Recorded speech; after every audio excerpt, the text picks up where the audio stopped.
नमस्कार साथियों, आप सभी का स्वागत है आपके अपने YouTube चैनल पढ़ाई की पोथी में। साथियों, उम्मीद करती हूँ कि आप सभी स्वस्थ होंगे, मस्त होंगे, बेहतर होंगे और निरंतर अपनी तैयारी के माध्यम से सफलता का मार्ग प्रशस्त कर रहे होंगे। तो आइए साथियों, जैसा कि आप सभी देख ही चुके होंगे कि आज हम पढ़ने वाले हैं उत्तर प्रदेश के सभी रामसर स्थल। तो चलिए बिना समय व्यर्थ किए चलते हैं अपने टॉपिक पर। उत्तर प्रदेश के रामसर स्थल। देखिए, बहुत ही कम समय में आपको बिल्कुल चुने हुए प्रश्न दिए जा रहे हैं, तो इस कम समय में बेहतर कंटेंट के लिए पढ़ाई की पोथी को सब्सक्राइब करना बिल्कुल भी ना भूलें। उत्तर प्रदेश में कुल 10 रामसर स्थल हैं। हम देख रहे हैं कि उत्तर प्रदेश में कुल 10 रामसर स्थल हैं, जबकि बात की जाए भारत के परिप्रेक्ष्य में तो भारत में कुल 49 रामसर स्थल हैं। अब रामसर स्थल की बात होती है तो इसे किससे रिलेट करते हैं, रामसर स्थल क्या है, तो हम सभी पहले तो यही जान लेते हैं कि जो भी आर्द्र भूमियाँ हैं पूरे भारत में, उन सभी का संरक्षण किया जा रहा है। प्राकृतिक दृष्टि से पर्यावरण को हो रही हानि को ध्यान में रखते हुए 1971 में आपके ईरान में रामसर शहर में जो एक कन्वेंशन हुआ था, उसके तहत आपके जो भी आर्द्र भूमियाँ हैं भारत में, उनको संरक्षित किया जाता है। इसी के तहत बात की जाए कि पूरे भारत में कितने रामसर स्थल हैं, तो कुल 49 आर्द्र भूमियाँ या रामसर स्थल हैं, जिनमें से 10 रामसर स्थल आपके उत्तर प्रदेश में स्थित हैं। तो अगर आप उत्तर प्रदेश की तैयारी कर रहे हैं तो यह वीडियो आपके लिए बहुत ही ज़्यादा हेल्पफुल होगा। तो आइए हम एक एक करके सभी रामसर स्थलों के बारे में देख लेते हैं। सबसे पहला, अगर हमारा कोई आर्द्र भूमि या रामसर स्थल है तो उत्तर प्रदेश का पहला आर्द्र भूमि जो संरक्षित किया गया वह है आपका ऊपरी गंग नहर, और ये कहाँ पर है, तो ब्रज घाट से नरौरा के मध्य पड़ती है। अगला है आपका नवाबगंज पश्चिमी बिहार। तो नवाबगंज पश्चिमी बिहार यह आपका उन्नाव में स्थित है, जिसका नाम बदल करके चंद्रशेखर पश्चिमी बिहार कर दिया गया है, और इसे भी रामसर स्थल यानी कि आर्द्र भूमि के अंतर्गत संरक्षित किया गया है। और इसके बारे में अगर आपको डिटेल में जाना है तो आप हमारे वीडियो की प्लेलिस्ट में जाकर के उत्तर प्रदेश के सभी पश्चिमी बिहार से संबंधित बनने वाले प्रश्न और पश्चिमी बिहार को ट्रिक से याद भी कर सकते हैं। अगला है आपके सामने सांडी पश्चिमी बिहार, और सांडी पश्चिमी बिहार आपका हरदोई में स्थित है। इसे भी रामसर स्थल के अंतर्गत घोषित किया गया है। अगला चौथा है आपका समसपुर, और समसपुर पश्चिमी बिहार आपका रायबरेली में है। देखिए, मैंने पहले जैसा कि कहा है कि आप सभी लोग ट्रिक से पश्चिमी बिहार याद कर सकते हैं बहुत ही कम समय में, और कभी भी नहीं भूलेंगे तो आप हमारी वीडियो की प्लेलिस्ट में जाकर के पश्चिमी बिहार से रिलेटेड वीडियो जरूर देखिएगा। अगला है पार्वती अर्गा, और पार्वती अर्गा पश्चिमी बिहार गोंडा में स्थित है। इसे भी आर्द्र भूमि में शामिल किया गया है। समान पश्चिमी बिहार आपका मैनपुरी में स्थित है। इसे भी रामसर स्थल के अंतर्गत शामिल किया गया है। अगला है आपका सुर सरोवर, और सुर सरोवर जो पश्चिमी बिहार है, यहीं पर आपके कीथम झील भी है। यह आपका आगरा में पड़ता है। तो सुर सरोवर पश्चिमी बिहार और वहाँ की कीथम झील को आर्द्र भूमि के लिए संरक्षित किया गया है। अगला है आपका हैदरपुर, और हैदरपुर आपका मेरठ में स्थित है। यानी कि हैदरपुर आपका जो हस्तिनापुर वन्य जीव अभ्यारण्य है, जो सबसे बड़ा वन्य जीव अभ्यारण्य है, उसी के अंतर्गत आपका हैदरपुर झील भी पड़ती है, जिसे मेरठ में हैदरपुर को आर्द्र भूमि स्थल के रूप में घोषित किया गया है। बात की जाए, हैदरपुर आपका सबसे अंतिम यानी कि 10वें स्थान में घोषित किया जाने वाला रामसर स्थल है। अगला है आपका बखीरा पश्चिमी बिहार, और बखीरा पश्चिमी बिहार आपका संत कबीर नगर में स्थित है, जिसे रामसर भूमि में शामिल किया गया है। और लास्ट है आपका सरसई नवार झील, और यह सरसई नवार झील आपकी इटावा में पड़ती है, जिसे भी आर्द्र भूमि में शामिल किया गया है। तो इस प्रकार से ये 10 के 10 नाम आपके सामने उपस्थित है कि उत्तर प्रदेश में कुल कितने रामसर स्थल हैं, तो 10 रामसर स्थल हैं। कौन कौन से हैं, ऊपरी गंग नहर, नवाबगंज पश्चिमी बिहार, सांडी पश्चिमी बिहार, समसपुर और पार्वती अर्गा, समान पश्चिमी बिहार, मैनपुरी, सुर सरोवर, कीथम झील, आगरा, हैदरपुर, मेरठ, हस्तिनापुर वन्य जीव अभ्यारण्य के अंतर्गत पड़ता है, वह आपका स्थित है। बखीरा आपका संत कबीर नगर में, और सरसई नवार झील आपकी इटावा में स्थित है। तो आप देख रहे होंगे मात्र 4 से 5 मिनट के अंतर्गत आप सभी रामसर स्थलों को देख चुके हैं।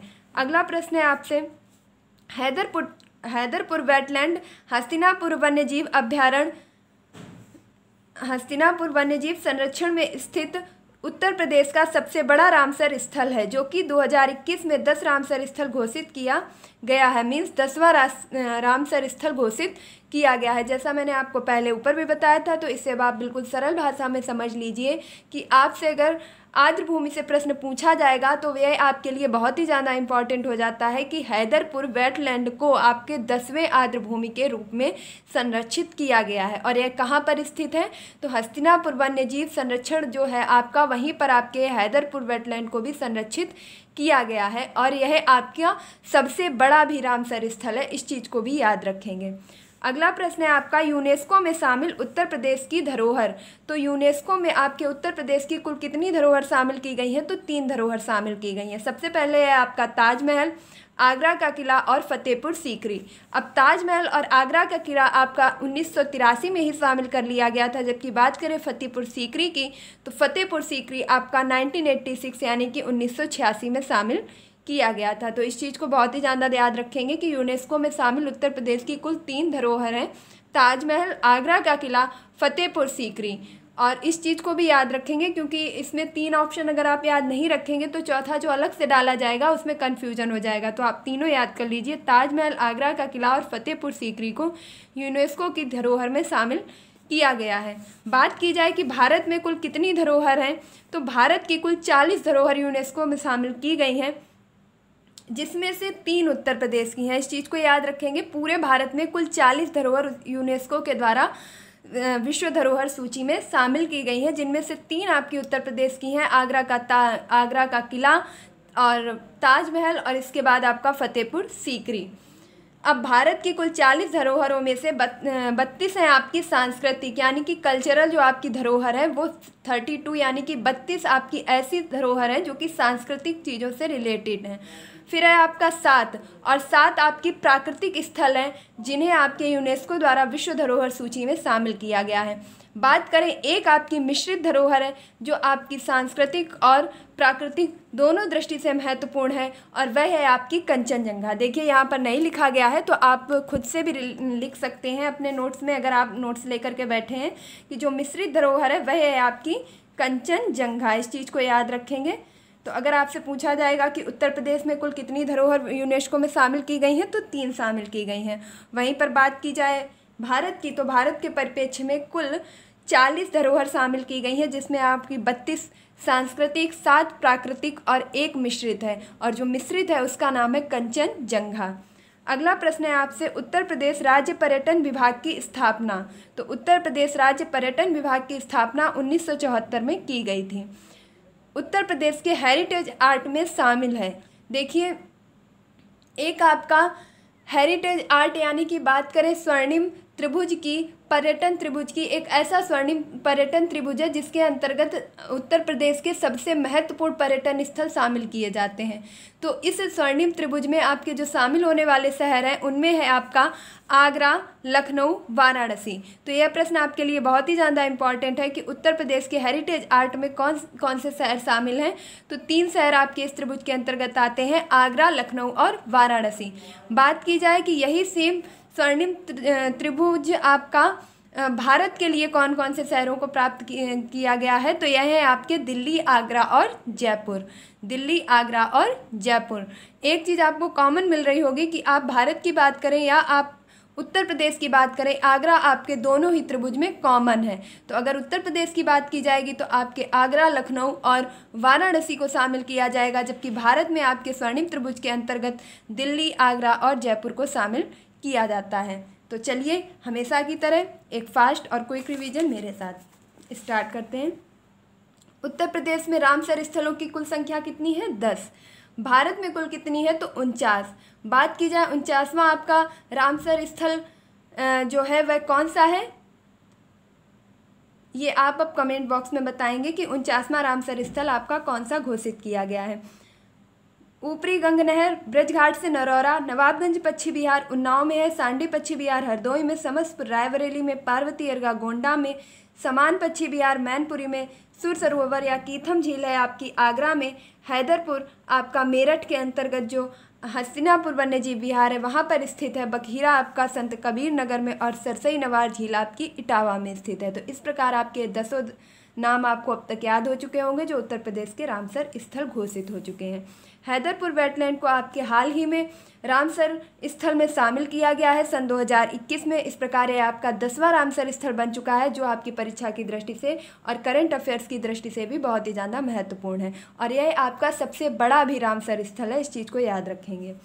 यूनेस्को में शामिल उत्तर प्रदेश की कुल कितनी धरोहर हैं? तो 3 धरोहर हैं, ताजमहल, आगरा का किला और फतेहपुर सीकरी। ताजमहल और आगरा के किले को सन 1983 में ही शामिल कर लिया गया था, जबकि फतेहपुर सीकरी को 1986 में शामिल किया गया। अगला प्रश्न है आपका, उत्तर प्रदेश में कुल कितनी धरोहर हैं जिन्हें यूनेस्को की विश्व धरोहर सूची में शामिल किया गया है? तो इस प्रकार आपकी उत्तर प्रदेश में है 3 और भारत में है आपकी कुल 40 में से आपके 32 सांस्कृतिक हैं और 7 आपकी प्राकृतिक हैं। और यहीं पर बात की जाए मिश्रित की, तो 1 आपकी मिश्रित है, जो है कंचनजंगा। अगला प्रश्न है, उत्तर प्रदेश राज्य पर्यटन विभाग की स्थापना कब की गई? तो सन 1974 में की गई। यहीं पर आप याद रखेंगे कि 1974 में ही आपके उत्तर प्रदेश खनिज विभाग की भी स्थापना की गई। जब भी सन याद करें तो उससे रिलेटेड दूसरा सन जो भी आप रिलेट कर सकते हैं या जो आपने पहले कभी कहीं पढ़ा है तो उससे साथ साथ दोहराते रहें। तो 1974 में आपके उत्तर प्रदेश राज्य पर्यटन विभाग की स्थापना की गई और आपके खनिज विभाग की भी स्थापना, उत्तर प्रदेश खनिज विभाग की स्थापना 1974 में की गई। उत्तर प्रदेश के हेरिटेज आर्ट यानी त्रिभुज में कौन कौन से शहर शामिल हैं? तो आगरा, लखनऊ और वाराणसी। इसी प्रकार अगर भारत के परिप्रेक्ष्य की बात की जाए तो दिल्ली, आगरा और जयपुर, ये 3 शहर आपके शामिल किए जाते हैं। तो ये था हमारा उत्तर प्रदेश रामसर स्थल और यूनेस्को में शामिल शहरों से संबंधित महत्वपूर्ण वीडियो। उम्मीद करती हूँ कि यह वीडियो आपकी परीक्षा की दृष्टि से हेल्पफुल रहा होगा, आपको पसंद आया होगा। तो अगर आपको यह वीडियो पसंद आया है तो प्लीज़ वीडियो को ज़्यादा से ज़्यादा लाइक कीजिए, जितना हो सके शेयर कीजिए और अपने चैनल यानी कि पढ़ाई की पोथी को सब्सक्राइब करना बिल्कुल भी ना भूलिए। मिलते हैं अपने नेक्स्ट वीडियो में, तब तक के लिए खुश रहिए, मस्त रहिए और पढ़ाई में निरंतरता बनाए रखिए। धन्यवाद।